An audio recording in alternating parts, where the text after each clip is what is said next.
High বন্ধুরা, good morning. কেমন আছে সবাই? অনেকদিন পর আবার আসলাম তোমাদের সঙ্গে ব্লগ শেয়ার করতে। আর আজকে হচ্ছে রবিবার। সকালবেলা উঠে সমস্ত বাসি কাজ কমপ্লিট। তারপরে দেখছি পাড়ায় লোটে মাছ এসছে, তো 1 কিলো লোটে মাছ নিয়ে নিলাম। আর পরি ওদিকে অর্ডার করলো, পাপা চলো বাজারে যাই আজকে চিকেন আনতে, অনেকদিন চিকেন খাওয়া হয় না। ভাবছি যে সকালবেলা লোটে মাছ দিয়ে একদম গরম গরম ভাত খাবো, আর দুপুরবেলা চিকেন নিয়ে আসবে, চিকেনের একদম কষা করবো। অনেকদিন পর একটু ভালো মন্দ খাবো, কেননা কদিন না একদমই সময় হচ্ছিল না, যেহেতু খুব ব্যস্ত ছিলাম দোকান নিয়ে। এখন একটু মানে বাজার বলতে দোকান একটু বন্ধ আছে আজকে, যেহেতু রবিবার তো বন্ধ থাকেই। আর তার মাঝে মধ্যেও এখন বন্ধ রাখা যাবে, যেহেতু এখন পাটে দোকান তেমনভাবে দেওয়া হবে না। তো যাই হোক, অনেকদিন পর কিন্তু এরকম লোটে মাছের একটা সাইজ পেলাম, দেখো খুব সুন্দর সাইজ। আর ভাবছি যে লোটে মাছের আজকে না ঝোল করবো, জানো তো, মানে কষা ঝোল যাকে বলে, সেটাই বানাবো। তো চলো, তোমাদের দাদা আর মেয়ে এখন বাজারে যাচ্ছে, আর আমি এদিকে গোছগাছ করে একেবারে স্নান টান করে উঠে তারপরে রান্না। এদিকে ভাত বসিয়ে দিয়েছি, ভাত কিন্তু ফুটেও গেছে। আর লোটে মাছ আমার এদিকে পরিষ্কার করে বাছা কোটা পুরো কমপ্লিট। এবারে কড়াই দিলেই মোটামুটি আমার মানে একদম রেডি। এটা জিরে আর আদা বেটে নিয়েছি, আর এটা হচ্ছে রসুন আর পেঁয়াজ আর লঙ্কা না বেটে দেবো ভাবছিলাম, কিন্তু দেবো না। পরি না একটু সমস্যা হচ্ছে গালে, যেহেতু একটু ঘা হয়েছে হালকা, মানে জ্বালা দিচ্ছে একটু ঝাল খেলে, ওর জন্য একটু চিড়ে দেবো। আর মানে যে আমি একটু ঝাল বেশি খাই, তোমাদের দাদা তেমন একটা ঝাল খায় না, ওর খুব একটা অসুবিধা হবে না। একটু ঝাল হলে একটু ভালো লাগে সব জিনিসটা। যারা ঝাল পছন্দ করো তারা, যারা ঝাল পছন্দ করো না ওদের একদমই ভালো লাগবে না। উঠতে দেবো নাকি দিয়েই দিই, আমাকে একটু রসুন বেশি দিলে না যে একটা গন্ধ বেরোয় পচা মতন, সেটা আর বেরোবে না। ওর জন্য দিয়ে দিলাম, পেঁয়াজগুলো সবই দেবো।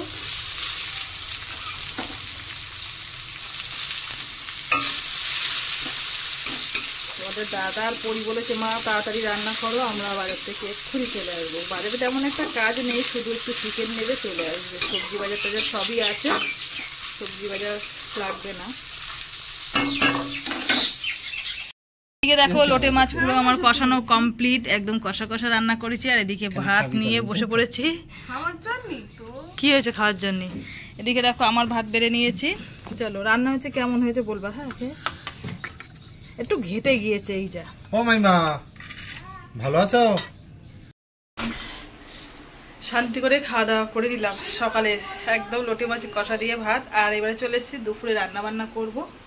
এদিকে তোমাদের দাদা চিকেন নিয়ে চলে এসছে, এই যে একটু গিলে মিটে খেতে ভালোবাসি বলে এই যে নিয়ে এসছে আমার জন্য গলা আর মাথা আর গিলে। আর ওদের জন্য হচ্ছে পরির জন্য যে লেগ পিস আছে, হাড়ের মাংস, এইসবগুলো। মশলা মোটামুটি কোটা হয়ে গেছে, এবারে একটু বাটলে হয়ে যায়। তো চলো রান্না বান্না সেরে নিই। গরম কিন্তু প্রচুর পড়েছে, প্রচুর গরম পড়েছে। মাংসগুলো বেশ ভালো করে সুন্দর করে বেছে ধুতে হবে, এখন ধুয়ে বেছে নিই, তারপরে রান্না করবো। খাওয়া তো হয়ে গেছে এক তরফ, আবার কি। এদিকে রান্না বান্না পুরো কমপ্লিট হয়ে গেছে। বুঝলো, আজকে পরির কিন্তু বড় একটা দায়িত্ব পড়েছে, যেহেতু ঠাকুমা বাড়িতে নেই, পুজোর দায়িত্বটা সম্পূর্ণ ওর পড়েছে। যাই হোক, রান্নাবান্না পুরো কমপ্লিট।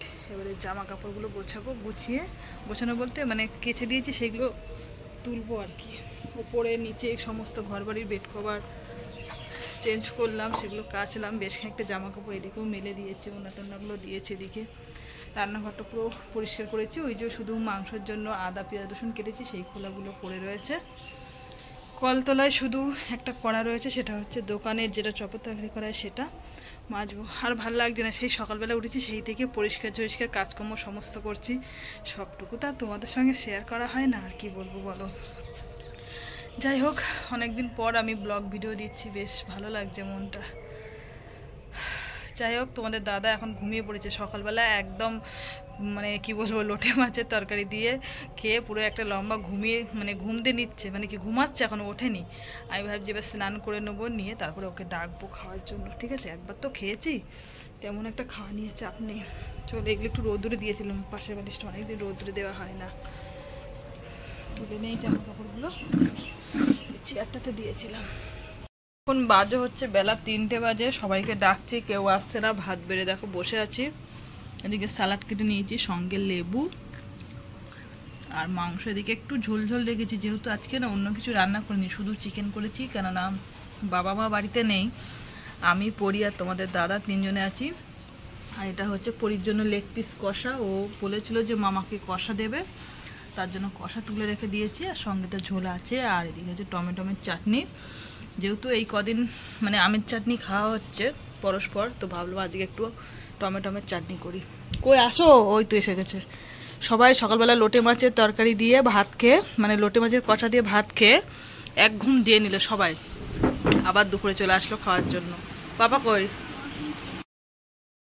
এখন হচ্ছে দুপুরবেলা। কালকে যে আমি ব্লগ ভিডিওটা করেছিলাম সেই ভিডিওটা শেষ করতে পারিনি, কেননা একদমই খেয়াল ছিল না, যেহেতু অনেক দিন হয়ে গেছে ভিডিও আমি আপলোড করি না, মানে বড় ভিডিও শর্ট ভিডিও দেই, তো খেয়াল ছিল না। এখন ভিডিও এডিট করতে গিয়ে মনে পড়েছে ভিডিওটা আমি শেষ করে দিই। যাই হোক, যতটুকু পারলাম তোমাদের সঙ্গে কালকে ভিডিওটা শেয়ার করেছি, তারপরে আর ভিডিও করিনি, মানে একদমই মনে ছিল না সত্যি কথা। আর পরীর যেহেতু পরীক্ষা চলছে, ভাবছিলাম যে এখন আর ব্লগ ভিডিও দেব না, তা কি মনে হলো জানি না, মানে খামখেয়ালি আর কি, তো তার জন্য একটা দিলাম ছোট্ট করে। তো অবশ্যই তোমরা ভালোবেসে দেখো, ভালো লাগবে। আর ভিডিওটা বিকেলেই শেষ করছি। সকলে ভালো থেকো, সুস্থ থেকো, টাটা।